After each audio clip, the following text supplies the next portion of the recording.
ಸುವರ್ಣ news ಹಾಗೂ ಕನ್ನಡಪ್ರಭ ಸಹಯೋಗದೊಂದಿಗೆ ಮೊಟ್ಟ ಮೊದಲ ಬಾರಿಗೆ ನ್ಯೂಸ್ ಚಾನೆಲ್ನಲ್ಲಿ ಈ ರೀತಿಯ ಒಂದು ವಿನೂತನ ಕಾರ್ಯಕ್ರಮ ಆಗ್ತಾ ಇರೋದು ಇದೇ ಮೊದಲು. ಒಂದು ಸಮಸ್ಯೆಗೆ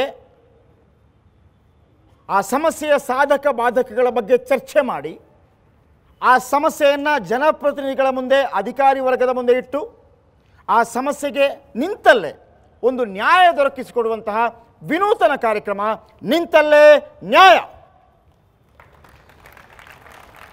ಸೊ ಈ ಕಾರ್ಯಕ್ರಮಕ್ಕೆ ಆಗಮಿಸಿರುವಂತಹ ಎಲ್ಲರಿಗೂ ಕೂಡ ಮತ್ತೊಮ್ಮೆ ನನ್ನ ಹೃತ್ಪೂರ್ವಕ ಸ್ವಾಗತ.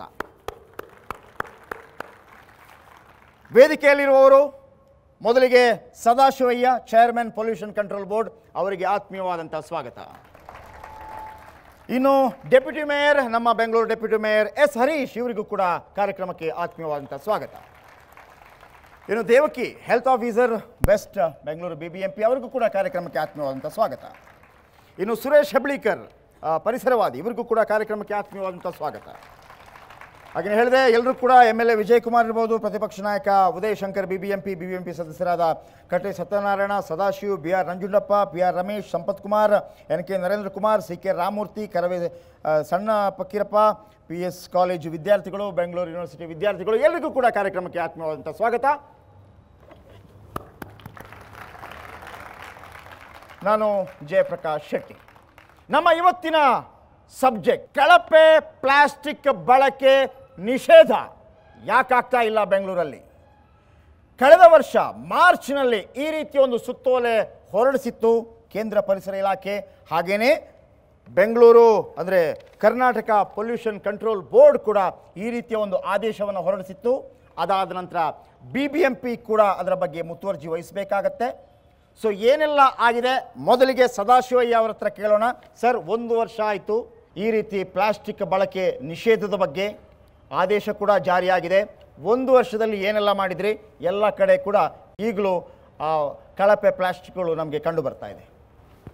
ಸಾಕಷ್ಟೇ ಪ್ರಗತಿಯಾಗಿದೆ ನನ್ನ ಪ್ರಕಾರ. ಯಾಕೆಂದರೆ ನಾವೀಗಾಗಲೇ ಎನ್ಫೋರ್ಸ್ಮೆಂಟನ್ನು 2 ವಿಂಗಲ್ಲಿ ಮಾಡ್ತಾಯಿದೆ. ಒಂದು ಪೊಲ್ಯೂಷನ್ ಕಂಟ್ರೋಲ್ ಬೋರ್ಡ್ ಮಾಡ್ತಾ ಇರ್ತಕ್ಕಂಥದ್ದು, ಮತ್ತೊಂದು ಮುನ್ಸಿಪಲ್ ಕಾರ್ಪೊರೇಷನ್ಸು ಮತ್ತು ಮುನ್ಸಿಪಲ್ ಕೌನ್ಸಿಲ್ಸ್ ಮಾಡ್ತಾ ಇರ್ತಕ್ಕಂಥದ್ದು.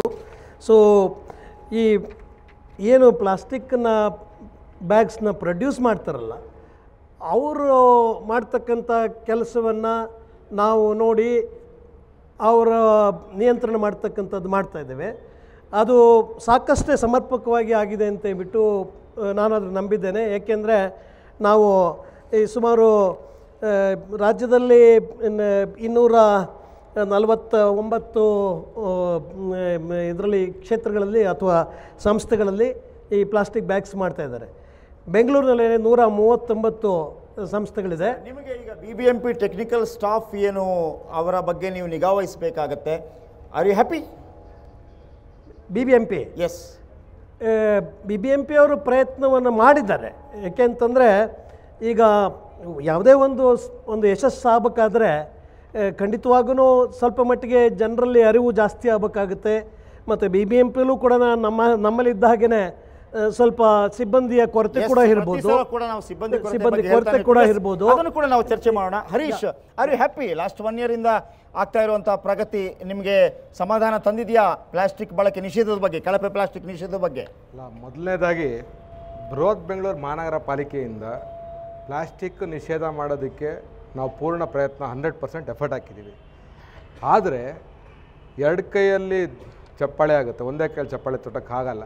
ಅಂದರೆ 2ನೇ ಕೈ ಯಾವುದು ಬೇಕು ಅಂತ ಹೇಳ್ತಾ ಇದ್ದೀರಿ ನೀವು? Pollution control board. ಯಾಕೆಂದರೆ ಮ್ಯಾನುಫ್ಯಾಕ್ಚರಿಂಗ್ ಆಗ್ತಾ ಇದ್ದರೆ ನಾವು ಹೆಂಗೆ 40 ಮೈಕ್ರಾನ್ಸ್ಗಿಂತ ಕೆಳಗಿರೋ ಅಂಥದ್ದನ್ನು ಬ್ಯಾನ್ ಮಾಡೋಕ್ಕಾಗತ್ತೆ. ಅಲ್ಲಿ ಫಸ್ಟು ಮ್ಯಾನುಫ್ಯಾಕ್ಚರಿಂಗ್ ಯೂನಿಟಲ್ಲಿ ಬ್ಯಾನ್ ಆಗಬೇಕು. ಮತ್ತು 2ನೇದು ಬೆಂಗಳೂರು ನಾಗರಿಕರಿಗೆ ಅನ್ನಿಸ್ಬೇಕು ಇದು ನಮ್ಮ ಬೆಂಗಳೂರು ಅಂತ. ಇವತ್ತೇನಾಗ್ಬಿಟ್ಟಿದೆ, ಆ ಪಾರ್ಕ್ ತೋರಿಸಿದ್ರೆ ಇದು ಯಾರ್ದು ಪಾರ್ಕ್ ಅಂದರೆ ಕಾರ್ಪೊರೇಷನ್ದು ಅಂತಾರೆ, ಆ ರಸ್ತೆ ತೋರಿಸಿದ್ರೆ ಕಾರ್ಪೊರೇಷನ್ದು ಅಂತಾರೆ. ಅವ್ರಿಗೆ ನಮ್ಮದು ಅನಿಸಿಲ್ಲ. ಅವ್ರ ಮನೆ ಸ್ವಚ್ಛವಾಗಿಡ್ತಾರೆ, ಅವ್ರ ಕಾಂಪೌಂಡ್ ಸ್ವಚ್ಛವಾಗಿಡ್ತಾರೆ, ಆದರೆ ಆ ರಸ್ತೆ, ಫುಟ್ಪಾತ್ ಇದನ್ನೆಲ್ಲ ಅವ್ರು ಸ್ವಚ್ಛವಾಗಿ ಇಡಲ್ಲ, ತಗೊಬಂದು ಆಚೆನೇ ಬಿಸಾಕ್ತಾರೆ. ಮತ್ತೆ ಇವಾಗ ನೀವು ಹೇಳೋದು ಪೊಲ್ಯೂಷನ್ ಕಂಟ್ರೋಲ್ ಬೋರ್ಡ್ ಒಂದು ಕೈ, ಮತ್ತೊಂದು ಸಾರ್ವಜನಿಕರು ಕೂಡ ನಿಮ್ಮ ಜೊತೆ ಕೈ ಜೋಡಿಸಬೇಕು ಅಂತ. I agree. ದೇವಕಿ ಅವರೇ, ನೀವು ಬಹಳ ಪ್ರಮುಖವಾಗಿ ಹೇಳಬೇಕಾಗಿರುವಂಥದ್ದು, 1 ವರ್ಷದಲ್ಲಿ ನಮಗೆ ಗೊತ್ತು ಕಳಪೆ ಪ್ಲಾಸ್ಟಿಕ್ ಬಳಕೆಯಿಂದ ಏನೆಲ್ಲ ಆಗುತ್ತೆ ಅನ್ನುವಂಥದ್ದು. ಆದರೆ 1 ವರ್ಷದಲ್ಲಿ ಎಂಥ ಪ್ರಗತಿಗಳು ಕಂಡು ಬಂದಿಲ್ಲ ನಮಗೆ, ಯಾರಿಗೂ ಗೊತ್ತಿಲ್ಲ ಅದರ ಬಗ್ಗೆ. ಅವೇರ್ನೆಸ್ ಕೊರತೆನ ಏನು ಸಮಸ್ಯೆ ಇಲ್ಲ. ನಾವು ಇದು ಹೋದ ವರ್ಷ ಮಾರ್ಚ್ ತಿಂಗಳಲ್ಲಿ ನಮಗೆ ಆರ್ಡರ್ ಬಂತು. ಮೊದಲನೇ 3 ತಿಂಗಳು ನಾವು ಎಲ್ಲರಿಗೂ ಮೈಕ್ ಮೂಲಕ ಮತ್ತು ಪ್ಯಾಂಫ್ಲೆಟ್ಸ್ ಮೂಲಕ ಆಮೇಲೆ ನೋಟಿಸ್ಗಳ ಮೂಲಕ ಎಲ್ಲರಿಗೂ ನಾವು ತಿಳಿಸಿದ್ವಿ. ಆಮೇಲೆ 3 ತಿಂಗಳು ಆದಮೇಲೆ ಕಲ್ಯಾಣ ಮಂಟಪ ಮತ್ತು ಹೋಟೆಲ್ಗಳಿಗೆಲ್ಲ ನೋಟಿಸ್ ಸರ್ವ್ ಮಾಡಿದ್ವಿ. ಒಟ್ಟು ನಾವು 7 ಟನ್ನು 40 ಮೈಕ್ರಾನ್ಸ್ಗಿಂತ ಕಡಿಮೆ ನಾವು ಸೀಸ್ ಮಾಡಿದ್ದೀವಿ. 1,44,000 ನಾವು ಫೈನ್ ಹಾಕಿದ್ದೀವಿ. ಇವಾಗ ಮತ್ತೆ ನಾವು ಈ ಮಾರ್ಚ್ 30ನೇ ತಾರೀಕು ಆದಮೇಲೆ ನಾವು ಮತ್ತೆ ಒಂದು ಹೊಸ ಓಕೆ 1 ವರ್ಷ ತನಕ ಆದಂತಹ ಪ್ರಕ್ರಿಯೆಗಳೇನಿದೆ, are you happy? Yes, I am happy. Okay, Suresh Heblikar ಅವರೇ, ಈಗ 1 ವರ್ಷದಲ್ಲಿ ಅವರು ಎಲ್ಲರೂ ಕೂಡ ಅವರವರ ಒಂದು ಅಂಕಿ ಸಂಖ್ಯೆ ಕೊಡ್ತಾರೆ, ಇಲ್ಲ ಅಂತಲ್ಲ. ಸಾಧಾರಣವಾಗಿ ಅದು ಸಾರ್ವಜನಿಕರು ಕೂಡ ಗೊತ್ತಾಗೋದಿಲ್ಲ, ಒಂದು ಅಂಕಿ ಸಂಖ್ಯೆ ಕೊಡ್ತಾ ಇದ್ದಾರೆ, ಆಗ್ತಾ ಇರ್ಬೋದೇನೋ. ಆದರೆ ಡೈರೆಕ್ಟ್ ನಮಗೇನು ಅಂತಂದರೆ ಚಿಲ್ಲರೆ ವ್ಯಾಪಾರಿಗಳು ಮಾಡ್ತಾ ಇರುವಂಥದ್ದು, ಎಲ್ಲರೂ ತಗೊಂಡು ಹೋಗ್ತಾ ಇರುವಂಥದ್ದು. ಪರಿಸರವಾದಿಯಾಗಿ ನಿಮ್ಗೆ ಕೂಡ ಭಾಳಷ್ಟು ಕಾಳಜಿ ಇದೆ. 1 ವರ್ಷದಲ್ಲಿ ಆ ಒಂದು ಆದೇಶ ಬಂದ ನಂತರ ಪ್ಲಾಸ್ಟಿಕ್ ಬಳಕೆ ಬೇಡ ಅಂತ ನಿಮಗೆ ತೃಪ್ತಿಯಾಗಿದೆ 1 ವರ್ಷದ ಮಟ್ಟಿಗೆ? ಇಲ್ಲ, ಇದು ನಾವು ಅನೇಕ ದೃಷ್ಟಿಕೋನಗಳಿಂದ ಈ ಪರಿಸರದ ಈ ಪ್ಲಾಸ್ಟಿಕ್ಕನ್ನು ನೋಡಬೇಕು ಅಂತ ನಾನು ಹೇಳ್ತೇನೆ. ಈಗ ನಮ್ಮ ಬೆಂಗಳೂರಿನಲ್ಲಿ ಇವತ್ತು ಹೆಚ್ಚಿನ ಮಟ್ಟಿಗೆ ಸಮಸ್ಯೆ ಆಗ್ತಿರೋದು ಈ ಬಿಲೋ 40 ಮೈಕ್ರಾನ್ ಅಥವಾ 80 ಮೈಕ್ರಾನ್ ಅಂದರೆ ತಿಳುವಾದಂಥ ಪ್ಲಾಸ್ಟಿಕ್ ಬ್ಯಾಗ್ಗಳು ತುಂಬ ಇದ್ದಾವೆ. ನಿಮಗೆ ಪ್ಲಾಸ್ಟಿಕ್ ಬಾಟಲ್ ಆಗಲಿ, ಹಾಲಿನ ಪ್ಯಾಕೆಟ್ಗಳಾಗಲಿ, ಬೇರೆ ಪ್ಲಾಸ್ಟಿಕ್ ಆಗಲಿ ಅಷ್ಟು ಸಿಗಲ್ಲ, ರೋಡ್ನಲ್ಲಾಗಲಿ ಅಥವಾ ಡಸ್ಟ್ಬಿನ್ಗಳಾಗಲಿ ಎಲ್ಲೂ ನೋಡಿ. ಆದರೆ ತಿಳುವಾದ ಪ್ಲಾಸ್ಟಿಕ್ ಮಾತ್ರ ಅದು ದೊಡ್ಡ ಸಮಸ್ಯೆ ಆಗಿದೆ. ಒಂದಂತಂದರೆ ಅದು ವಿಘಟಿಸಿದಲ್ಲ, ಅಂದರೆ ಬಯೋಡಿಗ್ರೇಡಬಲ್ ಅಲ್ಲ. ಆದ್ದರಿಂದ ಅದು ಭಾಳ ಸಮಸ್ಯೆ ಮಾಡ್ತಾರೆ, ಕೆರೆ ಒಳಗೆ ಹೋಗ್ತದೆ, ಮಣ್ಣೊಳಗೆ ಹೋಗುತ್ತೆ, ಸಾವಿರಾರು ವರ್ಷ ಅಲ್ಲೇ ಇರುತ್ತೆ. ಆದ್ದರಿಂದ ಇದು ತುಂಬ ಸಮಸ್ಯೆ ಇದೆ ಅಂತ. ಒಂದು ಹರೀಶ್ ಅವ್ರು ಹೇಳಿದ ಪ್ರಕಾರ ಈ ಪ್ಲಾಸ್ಟಿಕ್ ಪ್ರೊಡಕ್ಷನ್ ನಿಲ್ಲಿಸೋದು ಒಂದು. ಎರಡನೇದ್ದು, ಇದು ಭಾಳ ನಮಗೆ ನಿಷೇಧ ಮಾಡಬೇಕು ಅಂತಂದರೆ ಭಾಳ ಸ್ಟ್ರಿಂಜೆಂಟ್ ಆದಂಥ ಕಾನೂನುಗಳು ಬೇಕು. ಆದರೆ ನಮ್ಮಲ್ಲಿ ಏನಾಗಿದೆ, ನೀವು ಬೆಂಗಳೂರು ಬೆಳೆದದ ರೀತಿ ನೋಡಿ, ಈ ಕಳೆದ 1 ವರ್ಷದಲ್ಲೇ ಎಷ್ಟೊಂದು ಶಾಪಿಂಗ್ ಮಾಲ್ಸ್ ಬಂದಿದ್ದಾವೆ. ಇವತ್ತು ಕಿರಾಣಿ ಅಂಗಡಿಗಳಿದ್ದಾವೆ ನಮ್ಮಲ್ಲಿ. ಕಿರಾಣಿ ಅಂಗಡಿ ಇದ್ದರೆ ನಾವು ಚೀಲ ತೊಗೊಂಡು ಹೋಗಿ ಬೆಲ್ಲ, ಸಕ್ಕರೆ, ಅದು ಇದು ಎಲ್ಲ ಚೀಲದಲ್ಲಿ ತರ್ತಿದ್ರು. ಈಗ ನಿಮಗೆ ಪ್ರತಿಯೊಂದು ಕೂಡ ಇವತ್ತು ಪ್ಲಾಸ್ಟಿಕಲ್ಲಿದೆ. ನೀವು ಇವತ್ತು ಬೇಳೆ ತಗೊಳ್ಳಿ ಪ್ಲಾಸ್ಟಿಕ್, ತರಕಾರಿ ತಗೊಳ್ಳಿ. ನಾನು ಯಾಕೆ ಹೇಳ್ತೇನೆ ಅಂದರೆ ಈ ಸಮಸ್ಯೆ ಹೀಗೆ ಉದ್ಭವ ಆಗ್ತದೆ.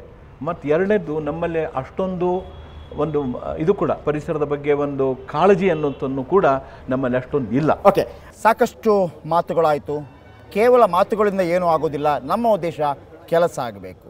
ನಿಂತಲ್ಲೇ ನ್ಯಾಯ ಮುಂದುವರಿಯುತ್ತೆ. ಒಂದು ಬ್ರೇಕ್ನ ನಂತರ.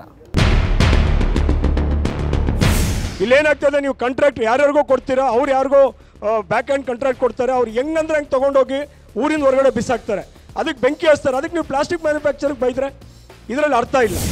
ಮಾಡ್ತೀನಿ ಅಂತ ಹೇಳಬಾರ್ದು, ಅದನ್ನ ಮಾಡಿ ತೋರಿಸ್ಬೇಕು. ಯಾವಾಗ್ಲೂ ನಾವು ಹಂಗೆ ಮಾಡ್ತೀವಿ ಹಿಂಗೆ ಮಾಡ್ತೀವಿ ಅನ್ನೋದಕ್ಕೆ ನಾವು ಮಾಡಿ ತೋರಿಸಿದ್ರೆ ಅದು ಚೆನ್ನಾಗಿರುತ್ತೆ ಅಂತ ಹೇಳಿ. ಸರ್, ಬೇಸಿಕ್ ಪ್ರಾಬ್ಲಮ್ ಆಗ್ತಾ ಇರೋದು ತುಂಬ ತೆಳುವಾದ ಮೈಕ್ರಾನ್ ಬ್ಯಾಗ್ಸು ಹೊರ ರಾಜ್ಯದಿಂದ ಇಲ್ಲಿ ಬರ್ತಾ ಇದೆ.